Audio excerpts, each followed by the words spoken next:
The wind howled through the mountain pass as Catherine Evans pressed her back against the rough wooden door of the isolated cabin, her heart hammering against her ribs like a caged bird desperate for freedom.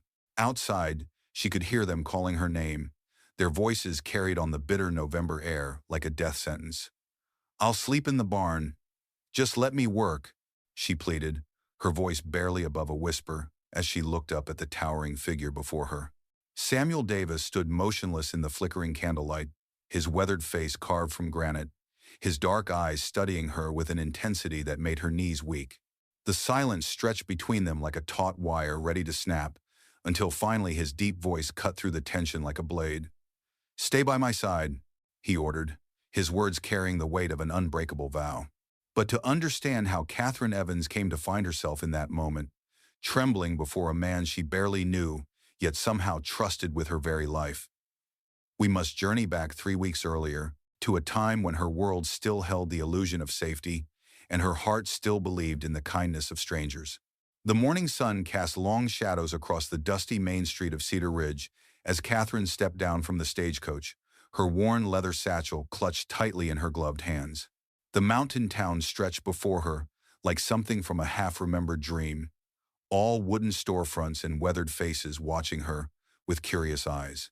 She had traveled for 6 days from the east, following a letter that promised work as a schoolteacher and a fresh start, far from the whispers and pointed fingers that had driven her from her previous life.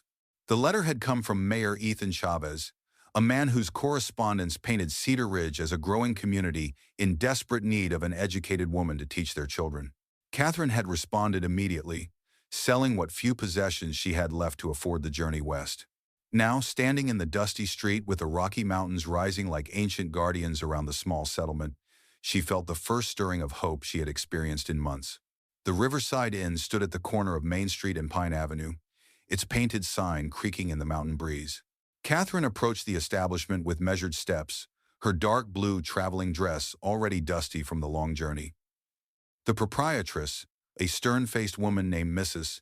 Margaret Sullivan, looked her up and down with calculating eyes before quoting a price that made Catherine's heart sink. "That's for a week, mind you, Mrs. Sullivan said, wiping her hands on her apron. "Payment in advance and no exceptions." Catherine opened her small coin purse, counting the meager contents with growing despair. The stagecoach fare had consumed most of her savings, leaving her with barely enough for 3 days' lodging, let alone the week, Mrs. Sullivan demanded.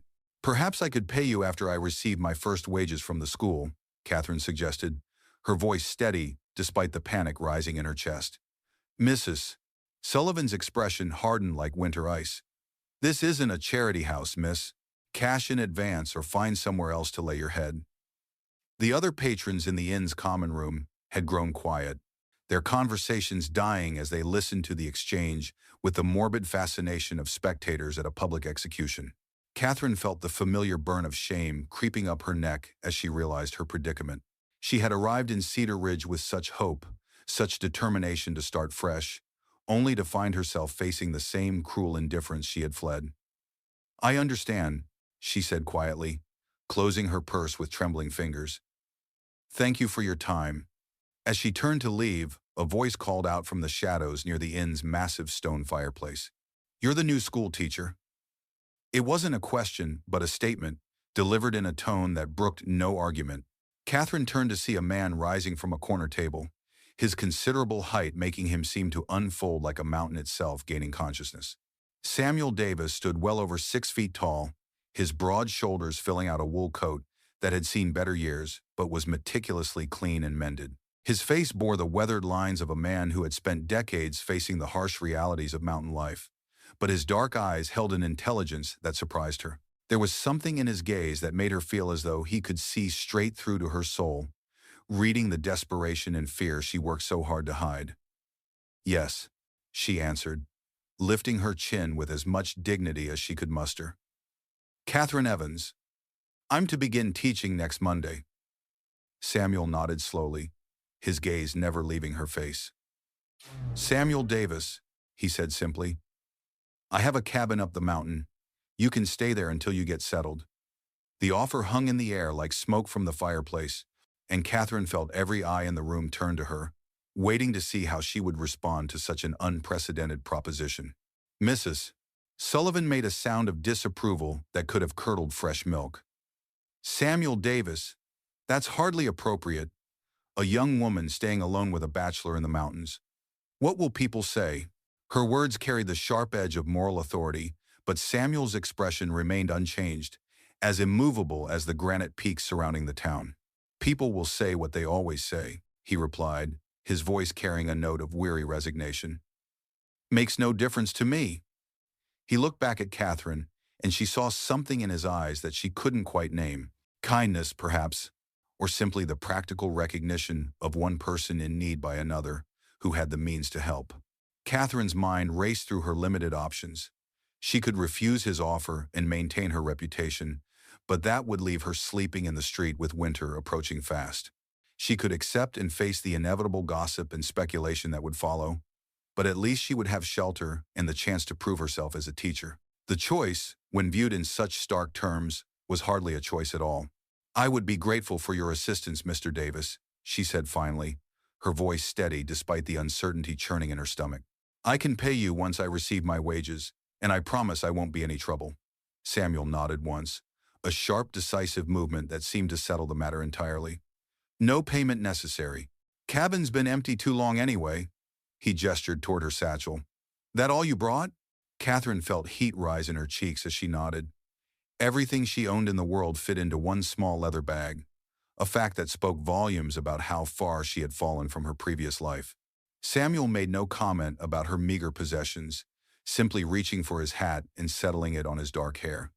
We'll head up before the weather turns, he said, moving toward the door with the confident stride of a man who knew exactly where he was going. The ride up the mountain took nearly 2 hours, following a narrow trail that wound through stands of pine and aspen trees already touched with autumn gold. Samuel drove his wagon with the easy competence of long practice, his hands steady on the reins as the horses navigated the rocky path. Catherine sat beside him on the wooden seat, acutely aware of his presence and the whispered conversations they had left behind at the inn. You don't talk much, she observed as they crested a particularly steep section of trail. Samuel glanced at her sideways, something that might have been amusement flickering in his dark eyes. Don't see much point in talking unless there's something worth saying, he replied. Most folks talk too much as it is. Catherine considered this philosophy as they continued their journey upward, the air growing thinner and colder with each mile they traveled. There was something refreshing about his straightforward manner, so different from the elaborate social dances she had grown accustomed to in her previous life. Here was a man who said what he meant and meant what he said, without hidden agendas or ulterior motives. The cabin appeared suddenly as they rounded a bend in the trail, nestled in a small clearing surrounded by towering pines. It was larger than Catherine had expected, built from massive logs that spoke of permanence and careful craftsmanship. Smoke rose from the stone chimney, and golden light spilled from the windows into the gathering dusk. The sight of it made something tight in her chest loosen for the first time in weeks. It's beautiful, she said softly, and meant it. Samuel brought the wagon to a stop near the front porch, his expression unreadable as he studied her face. It's home, he said simply, climbing down to help her from the wagon. His hands were strong and warm as they steadied her, and Catherine felt an unexpected flutter of awareness at his touch. Inside, the cabin was even more impressive than its exterior had promised. The main room featured a massive stone fireplace that dominated one wall, with comfortable furniture arranged to take advantage of its warmth. Bookshelves lined another wall, filled with volumes that surprised Catherine with their variety and obvious use. This was not the rough bachelor dwelling she had expected, but the home of an educated man who valued both comfort and learning. You can have the bedroom, Samuel said, indicating a door off the main room. I'll take the loft. Catherine started to protest, but he held up a hand to stop her objections. It's settled, he said with quiet finality. You'll need your rest if you're planning to teach a room full of mountain children. That first night, Catherine lay in the comfortable bed, listening to the wind in the pines and the soft sounds of Samuel moving around the main room below. She had expected to feel afraid, alone in the wilderness with a man she barely knew, but instead she felt safer than she had in months. There was something about Samuel Davis that inspired trust, a quiet strength that seemed to promise protection without demanding anything in return. The next morning dawned crisp and clear, with frost painting the windows in delicate patterns that sparkled like diamonds in the early sunlight. Catherine woke to the smell of coffee and bacon and the sound of Samuel moving quietly around the kitchen area. She dressed quickly in her second-best dress, a practical brown wool that would serve her well in the mountain climate, and emerged from the bedroom to find breakfast waiting on the rough wooden table. "Thank you," she said, taking the offered cup of coffee with genuine gratitude. "You didn't need to go to such trouble." Samuel shrugged, settling into the chair across from her with his own cup. "No trouble. I was cooking anyway." They ate in companionable silence, and Catherine found herself studying her host with growing curiosity. He was younger than she had first thought, probably no more than 35, with the kind of weathered handsomeness that came from years of outdoor work. His hands were scarred and calloused, speaking of manual labor, but his table manners were impeccable, and his speech, while economical, was that of an educated man. Everything about him suggested contradictions that she couldn't quite puzzle out. "What do you do up here?" she asked finally, unable to contain her curiosity any longer. Samuel looked up from his plate, considering her question with the same careful deliberation he seemed to apply to everything. "I trap in winter, guide hunting parties in fall, cut timber when there's a market for it. Whatever needs doing." His answer was matter-of-fact, but Catherine sensed there was more to the story than he was telling. "And before you came to the mountains?" she pressed gently. Something flickered in his eyes, a shadow of old pain quickly suppressed. "Before doesn't matter much up here," he said quietly.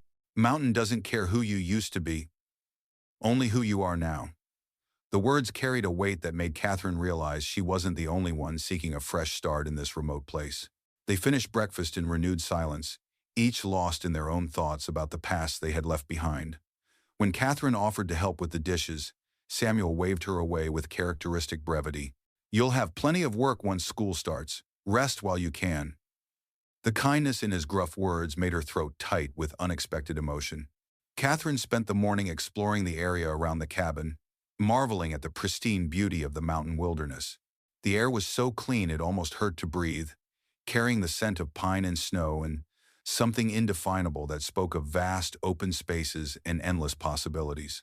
For the first time since leaving the East, she allowed herself to believe that maybe, just maybe, she could build a new life in this place. Samuel worked throughout the day, splitting firewood with methodical precision and checking the various traps and snares he had set around the property. Catherine watched him from the cabin windows, admiring the easy strength with which he handled the heavy axe and the careful attention he paid to every detail of his work. There was something almost meditative about his movements, as though the physical labor provided him with a kind of peace she envied. That evening, as they sat before the fire with books from Samuel's impressive collection, Catherine finally worked up the courage to ask the question that had been bothering her all day. "Why did you help me?" she said, looking up from the volume of poetry she had been reading. "You don't know anything about me, about why I came here or what I might be running from." Samuel was quiet for so long that Catherine began to think he wouldn't answer. When he finally spoke, his voice was soft, almost lost in the crackling of the fire. "Sometimes people need help," he said simply. "Doesn't matter why. Up here, we look out for each other because there's nobody else to do it." He glanced at her then, his dark eyes reflecting the firelight. "Besides, you've got the look of someone who's been kicked when they were already down. Figured you'd had enough of that." His words hit closer to the truth than Catherine was comfortable with, and she felt tears prick at her eyes despite her best efforts to maintain her composure. "You're very kind," she managed, her voice barely above a whisper. Samuel made a sound that might have been disagreement or embarrassment, turning his attention back to his own book with characteristic deflection.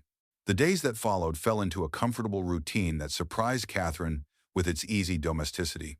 Samuel would rise before dawn to tend to his various tasks around the property, while Catherine prepared breakfast and organized her thoughts for the upcoming school term. They would eat together in companionable silence, sharing the morning newspaper that Samuel retrieved from town twice a week, discussing the few items of news that seemed relevant to their mountain existence. Catherine found herself looking forward to these quiet mornings more than she cared to admit. There was something deeply satisfying about sharing simple meals with someone who didn't feel the need to fill every silence with meaningless chatter. Samuel's presence was like a calm harbor after the storm she had weathered, offering shelter without demanding explanations or confessions she wasn't ready to give. On Thursday of her first week, Samuel announced that he would be taking her to town to meet with Mayor Chavez and see the schoolhouse. Catherine felt her stomach clench with familiar anxiety at the prospect of facing the townspeople again, knowing that her unconventional living arrangement would be the subject of considerable speculation and gossip. Samuel seemed to sense her nervousness as they prepared for the journey. "Pay no mind to what they say," he told her as he hitched the horses to the wagon. "Small towns are like that. They'll find something else to talk about soon enough."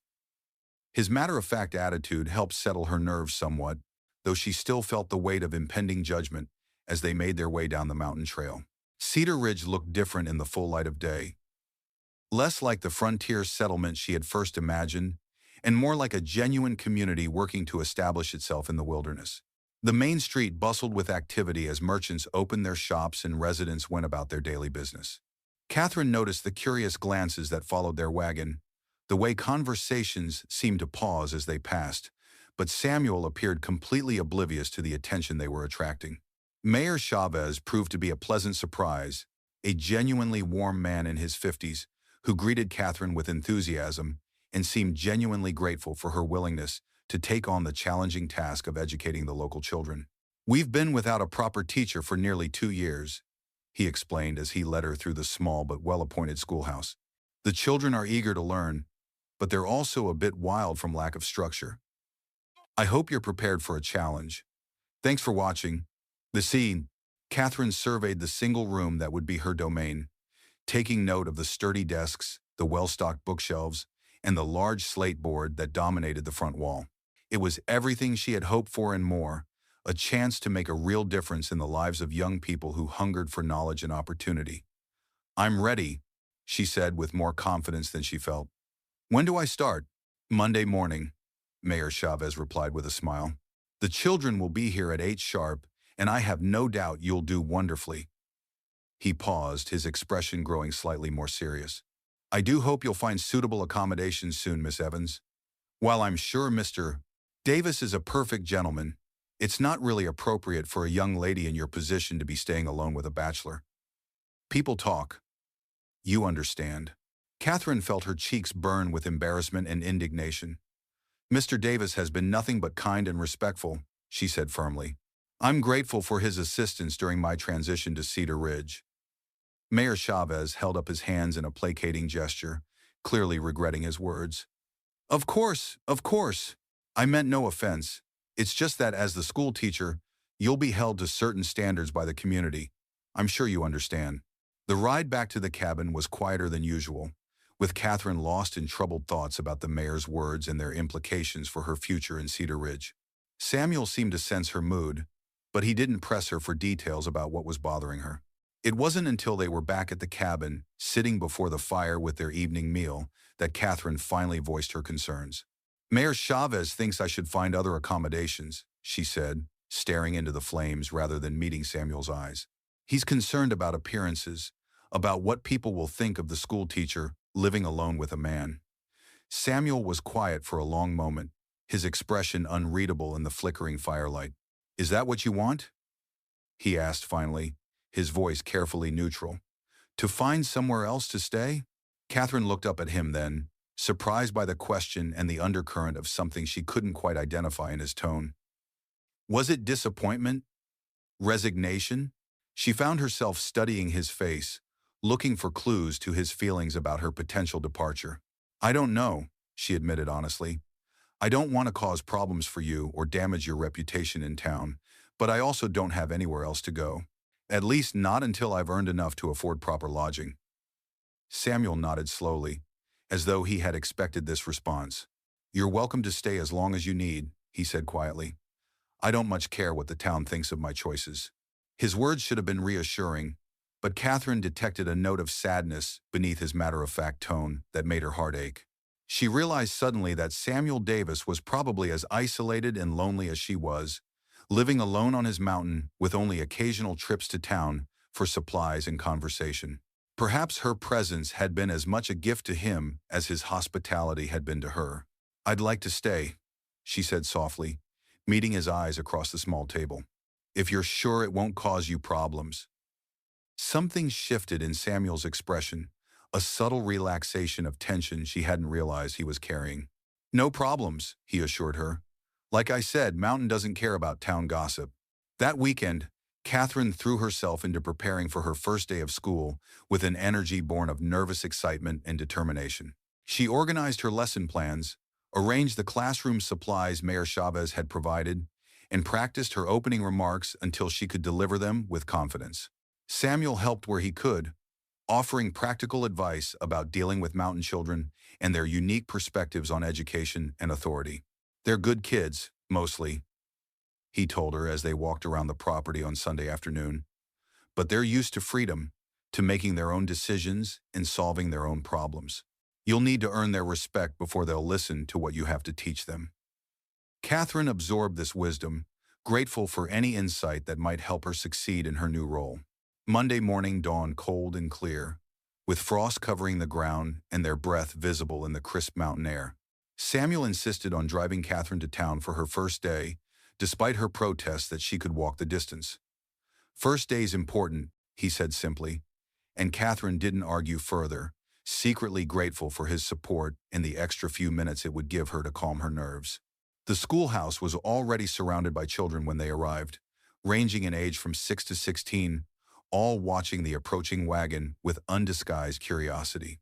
Catherine took a deep breath, smoothed her best dress, and prepared to face the most important challenge of her professional life. Samuel's hand briefly covered hers as she prepared to climb down from the wagon, a gesture of encouragement that gave her the courage she needed. "You'll do fine," he said quietly, and something in his voice made her believe it might actually be true. Catherine smiled at him gratefully, then turned to face her students with as much confidence as she could muster. "Good morning, children," she called out, her voice carrying clearly in the thin mountain air. "I'm Miss Evans, and I'm very pleased to meet all of you." The first few hours of school went better than Catherine had dared to hope. The children were indeed curious and energetic, but they were also eager to learn and surprisingly well-behaved once she established her expectations and classroom rules. By lunchtime, she was beginning to feel that she might actually succeed in this challenging new environment. It was during the afternoon session, as she was helping the younger children with their arithmetic, that she first noticed the man watching the schoolhouse from across the street. He was tall and broad-shouldered, with the kind of expensive clothes that marked him as someone from outside the mountain community. Something about his presence made Catherine uneasy, though she couldn't have said exactly why. The man was still there when school ended at 3 o'clock, and Catherine felt his eyes on her as she said goodbye to her students and locked up the schoolhouse for the day. Samuel was waiting with the wagon as promised, and Catherine hurried toward him with a sense of relief she couldn't entirely explain. As they drove away from town, she found herself glancing back repeatedly, but the stranger had disappeared. "Something wrong?" Samuel asked, noticing her distraction. Catherine hesitated, not wanting to seem paranoid or overly dramatic. "There was a man watching the school today," she said finally. "I probably shouldn't worry about it, but something about him made me uncomfortable." Samuel's expression grew more alert, his hands tightening slightly on the reins. "What did he look like?" he asked, his voice carrying a new tension that made Catherine's uneasiness deepen. She described the stranger as best she could, noting Samuel's increasingly grim expression as she spoke. When she finished, he was quiet for a long moment, his dark eyes scanning the trail ahead and behind them with obvious concern.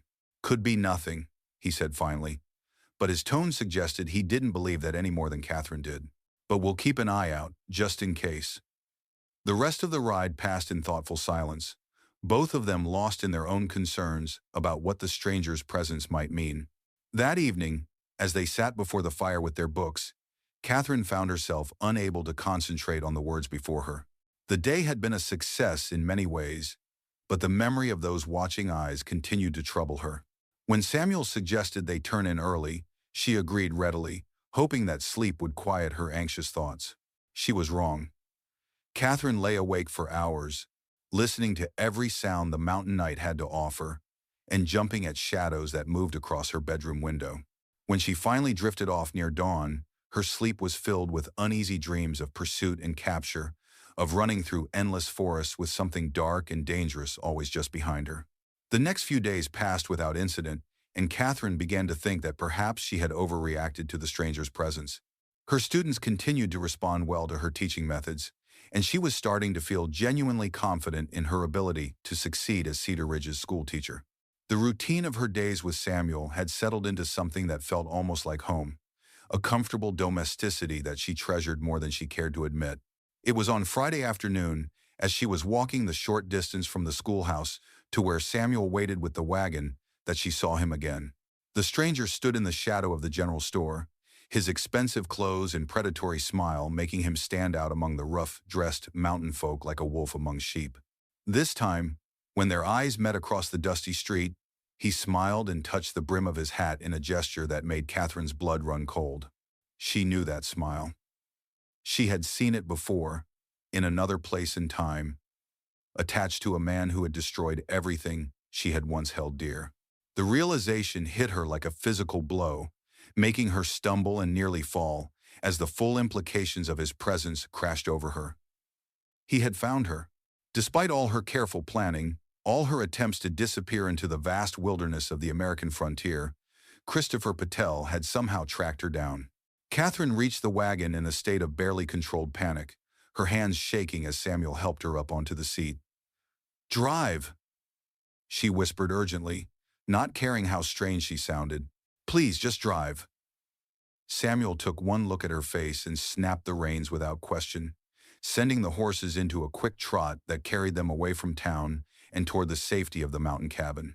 They were halfway up the trail before Samuel finally spoke. "Want to tell me what that was about?" he asked quietly, his voice carrying no judgment, only concern. Catherine wrapped her arms around herself, trying to stop the trembling that seemed to have taken over her entire body.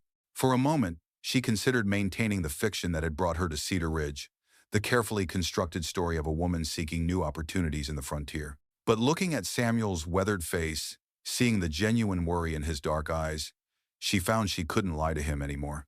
He had shown her nothing but kindness and respect, had opened his home to her without question or expectation of payment. He deserved to know the truth, even if it meant losing his good opinion and the sanctuary he had provided. "His name is Christopher Patel," she began, her voice barely above a whisper. "Back east, he was my employer. I worked as a governess for his children after my father died and left me with nothing." Samuel listened without interruption as she told him the whole sordid story, the words pouring out of her like poison from a wound that had never properly healed. Christopher Patel had been a wealthy businessman, respected in the community and trusted by all who knew him. Catherine had been grateful for the position in his household, teaching his two young daughters and managing their daily care while his wife attended to her social obligations.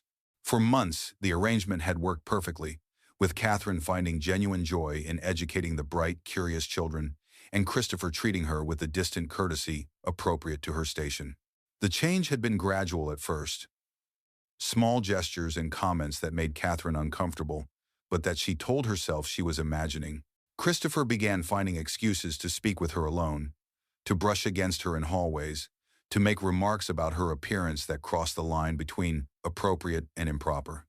When she tried to address the situation with his wife, Marie Patel had accused her of trying to seduce her husband and threatened to have her dismissed without references. "I should have left then," Catherine said, her voice thick with self-recrimination. "But I needed the position desperately, and I thought I could manage the situation if I was just careful enough." Samuel made no comment, but she could feel his attention focused on her with laser intensity, encouraging her to continue with the difficult confession. The situation had escalated quickly after that. Christopher became bolder in his advances, cornering her in empty rooms and making increasingly explicit demands. When Catherine continued to refuse him, he began to threaten her livelihood, her reputation, her very survival, in a world that offered few options to women without family or fortune. The final confrontation had come on a night when his wife was visiting relatives, leaving Catherine alone in the house with Christopher and his two sleeping daughters. "He came to my room," Catherine whispered, her hands clenched so tightly in her lap that her knuckles showed white in the gathering dusk. "He said that if I didn't submit to him willingly, He would tell everyone that I had tried to seduce him, that I was a woman of loose morals who couldn't be trusted around decent families. No one would have believed my word against his. Samuel's jaw tightened, and Catherine could see the muscle jumping in his cheek as he fought to control his reaction to her story. "What did you do?" he asked, his voice carefully controlled, but carrying an undercurrent of barely leashed fury that made Catherine shiver despite the warmth of his coat around her shoulders. "I fought him off and ran," she said simply. "I took only what I could carry and left that very night, before he could wake the household and make good on his threats. I've been running ever since, trying to stay ahead of his reach and the scandal he would create if he found me." She looked up at Samuel then, seeing her own pain reflected in his dark eyes. "But he's found me anyway. I don't know how, but he's here and I don't know what to do." They had reached the cabin by then, and Samuel brought the wagon to a stop in the small clearing, his movements deliberate and controlled despite the tension radiating from his powerful frame. "You don't run anymore," he said quietly, climbing down and coming around to help her from the wagon. "You're under my protection now, and that means something up here in the mountains." Catherine wanted to believe him, but the fear that had been her constant companion for so many months was not easily dismissed. "You don't understand," she said desperately. "Christopher Patel is a powerful man with connections and resources I can't even imagine. He won't give up easily, and he won't hesitate to destroy anyone who gets in his way." Samuel's hands were gentle but firm as he helped her down from the wagon, his touch grounding her in the present moment and the solid reality of his presence. "Then he's about to learn what it means to threaten someone under the protection of the mountain," he said with quiet certainty. "Some things are more important than money and power, and a man's word is one of them." That night, Catherine lay awake listening to Samuel moving around the main room, the soft sounds of preparation that spoke of a man getting ready for trouble. She could hear him checking his rifle, the metallic click of the action being worked, and the whisper of cloth as he cleaned the barrel. There were other sounds, too, the creak of floorboards as he moved from window to window, checking the view and ensuring that all approaches to the cabin were secure. Despite her fear, Catherine found herself oddly comforted by these sounds of vigilance and preparation. For the first time in months, she was not facing her troubles alone. Samuel Davis might be just one man against Christopher Patel's wealth and influence, but there was something about his quiet competence that made her believe he was more than equal to the challenge ahead. The next morning brought news that confirmed Catherine's worst fears. Samuel returned from his usual trip to town with a grim expression and information that made her heart sink. Christopher Patel had taken rooms at the Riverside Inn and was asking questions about the new school teacher, offering money for information about her background and current living arrangements. "He's telling people you stole from him," Samuel reported, his voice tight with controlled anger. "Claims you took jewelry and money when you left his employment, and that he's here to see justice done."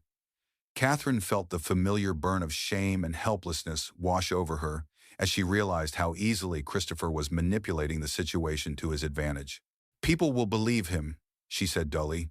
"He's a gentleman with fine clothes and money to spend, and I'm just a woman with no family and no reputation to speak for me. They'll hand me over to him without a second thought." Samuel's expression darkened at her words, and when he spoke, his voice carried a note of steel that made Catherine look up at him with surprise. "Not everyone," he said firmly. "Mayor Chavez asked me to tell you that you still have his support and that he doesn't believe Patel's accusations for a minute. The school children's parents are asking questions too, wanting to know why a man would travel so far for a few pieces of jewelry." Catherine felt a flutter of hope at his words, but it was quickly dampened by the reality of her situation. "It won't matter," she said quietly. "Christopher is very persuasive, and he has resources I can't match. He'll find a way to turn the town against me, just like he did back east." Samuel was quiet for a long moment, studying her face with an intensity that made her feel exposed and vulnerable. "Tell me something," he said finally. "Do you trust me?" The question caught Catherine off guard, and she found herself looking into his dark eyes, searching for some hint of his thoughts. "Yes," she said without hesitation, surprising herself with the certainty in her voice. "I trust you completely." Samuel nodded, as though her answer had confirmed something important. "Then trust me now when I tell you that Christopher Patel has made a mistake coming to my mountain. This isn't the civilized East, where money and influence can buy whatever a man wants. Up here we have different rules and different ways of dealing with men who prey on women. The confidence in his voice was infectious, and Catherine felt some of her fear begin to recede. "What do you mean?" she asked, though part of her wasn't sure she wanted to know the answer. Samuel's smile was cold and dangerous, the expression of a man who had faced down threats before and emerged victorious. "I mean that Christopher Patel is about to discover that some women have protectors who don't much care about his money or his threats," he said quietly, "and that the mountains can be a very dangerous place for men who don't know how to respect the local customs." That afternoon brought the confrontation Catherine had been dreading. Christopher Patel arrived at the cabin in a hired wagon, accompanied by two men whose expensive clothes couldn't quite hide their obvious role as hired muscle. Catherine watched from the window as they approached, her heart hammering against her ribs like a trapped bird desperate for escape. Samuel met them on the porch, his rifle held casually but meaningfully across his arms. Even from inside the cabin, Catherine could hear the conversation clearly, Christopher's cultured Eastern accent contrasting sharply with Samuel's mountain drawl as they engaged in a verbal dance that was really about power and intimidation. "I'm looking for a woman named Catherine Evans," Christopher said, his voice carrying the authority of a man accustomed to having his demands met without question. "I have reason to believe she's staying here, and I've come to collect her and the property she stole from me." Samuel's response was measured and calm, but Catherine could hear the steel beneath his words. "Don't know anything about stolen property," he said evenly. "But if you're talking about Miss Evans, she's under my protection, and she's not going anywhere. She doesn't want to go." Christopher's laugh was harsh and mocking, the sound carrying clearly through the cabin walls. "Your protection? My good man, you have no idea who you're dealing with.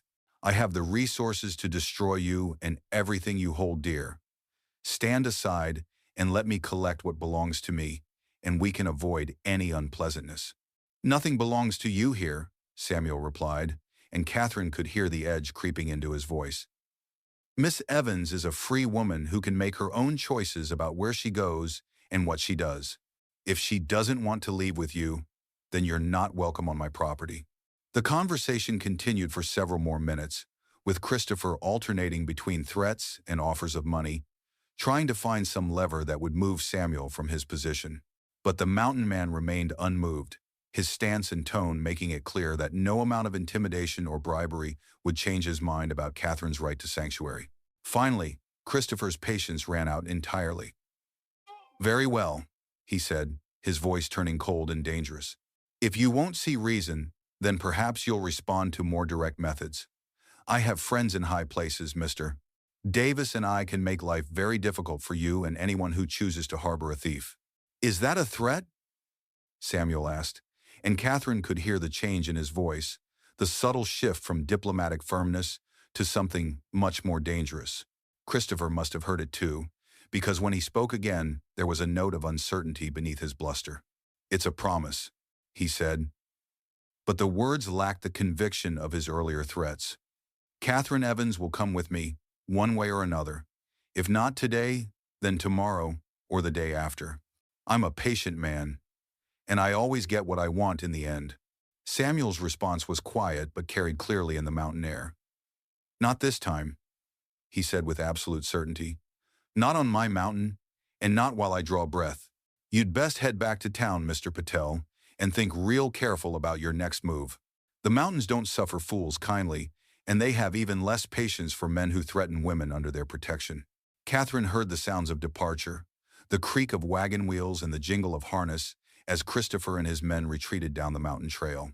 But she knew with cold certainty that this was not the end of the confrontation, merely the first move in a game that would determine her future and possibly her life. When Samuel came back inside, his expression was grim but determined.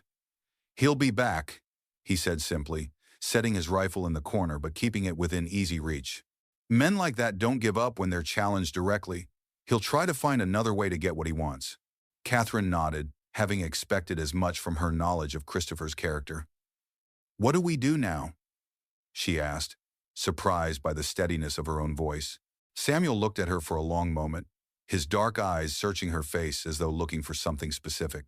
"Now we prepare," he said quietly, "and we make sure that when he comes back, we're ready for him." The attack came 3 days later, in the dark hours before dawn, when the mountain was wrapped in silence and shadow. Catherine woke to the sound of Samuel moving through the cabin with swift, purposeful steps, his voice low and urgent as he shook her awake. "Get dressed and stay low," he whispered. "They're coming up the trail, and they're not planning to ask politely this time." Catherine's hands shook as she pulled on her clothes, but her mind was clear and focused. This was the moment she had been dreading and preparing for, the final confrontation that would determine whether she would live free or be dragged back to face Christopher's twisted version of justice. Through the window, she could see the flicker of torches moving up the mountain trail, at least 6 men approaching the cabin with obvious hostile intent. Samuel handed her a pistol, his fingers briefly covering hers as he showed her how to cock the hammer and aim. "Stay in the bedroom, unless I call for you," he said quietly. "If they get past me, don't hesitate to use that. Your life depends on it." Catherine nodded, accepting the weight of the weapon and the responsibility it represented. The next few minutes passed in tense silence as they waited for the attack to begin. Samuel positioned himself near the front window, his rifle ready and his eyes fixed on the approaching torches. Catherine crouched in the bedroom doorway, the pistol heavy in her hands as she watched Samuel's calm preparations with a mixture of fear and admiration. The first shot shattered the morning silence, followed immediately by the crash of breaking glass as one of the cabin windows exploded inward. Samuel returned fire with deadly precision, and Catherine heard a cry of pain from outside as his bullet found its mark. The battle was joined in earnest then, with gunfire echoing across the mountain clearing as Christopher's hired men tried to storm the cabin. But Samuel Davis had not survived years in the wilderness by being unprepared for trouble. The cabin had been built with defense in mind, its thick log walls proof against all but the most determined assault. He moved from window to window with practiced efficiency, his rifle speaking again and again as he held the attackers at bay. The siege continued for what felt like hours, but was probably less than 30 minutes. Catherine counted at least 4 different voices, shouting orders and curses from outside, but Samuel's accurate fire was taking its toll on their numbers. Finally, she heard Christopher's voice raised above the gunfire, calling for a ceasefire and demanding to speak with Samuel directly. "Davis," he shouted from somewhere near the tree line. "This is pointless. Send the woman out and we'll leave you in peace. Keep protecting her, and you'll die for nothing." Samuel's response was immediate and uncompromising. "The only one dying today will be you if you don't get off my mountain," he called back. "Miss Evans stays where she is." There was a long pause, and then Catherine heard Christopher's voice again, closer this time and filled with desperate fury. "Catherine," he shouted, "I know you can hear me. Come out now and I'll make this easy for you. Stay hidden and I'll burn this cabin down around your ears." Catherine felt something snap inside her at his words, the fear and helplessness that had driven her across the continent finally transforming into white-hot anger. She stood up from her hiding place, the pistol steady in her hands as she moved toward the front of the cabin. Samuel tried to stop her, but she pushed past him with newfound determination. "Christopher Patel," she called out, her voice carrying clearly across the clearing. "I'll sleep in the barn. Just let me work," she pleaded, her voice breaking with the memory of all the compromises she had tried to make, all the ways she had tried to appease his demands without sacrificing her dignity. But then her voice strengthened, filled with the resolve that Samuel's protection had helped her find. "But I won't go back with you. I won't be your victim anymore." The silence that followed her declaration was broken by Samuel's deep voice, calm and implacable as mountain stone.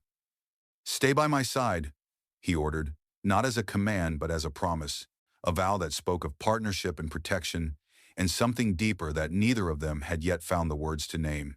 Christopher's final assault was desperate and poorly planned, the attack of a man who had finally realized that his money and influence meant nothing in this place where different rules applied. Samuel met him at the cabin door, and the confrontation was brief and decisive. When it was over, Christopher Patel lay motionless in the mountain clearing. His hired men fled or surrendered, and Catherine Evans stood free at last. In the days that followed, as the town of Cedar Ridge processed the events on the mountain and Catherine returned to her duties as schoolteacher, she found herself changed in ways she was still learning to understand. The fear that had driven her across the continent was gone, replaced by a strength she had never known she possessed. And at the center of that transformation was Samuel Davis, the mountain man who had offered her sanctuary and taught her that some things were worth fighting for. As winter approached and the first snows began to dust the mountain peaks, Catherine made a decision that surprised no one who had witnessed the events of that violent dawn. She would stay on the mountain, not as a refugee seeking shelter, but as a woman who had found her home and her strength in the most unlikely of places. And Samuel Davis, the man who had ordered her to stay by his side in her darkest hour, discovered that some commands were really invitations to a future neither of them had dared to imagine. The mountain had tested them both and found them worthy of the peace and partnership they had built together in its shadow. And in the quiet moments before the fire, as snow fell softly outside their windows and the future stretched before them like an unwritten page, they knew that they had found something worth more than all of Christopher Patel's wealth and influence combined. They had found each other, and in doing so, had found themselves.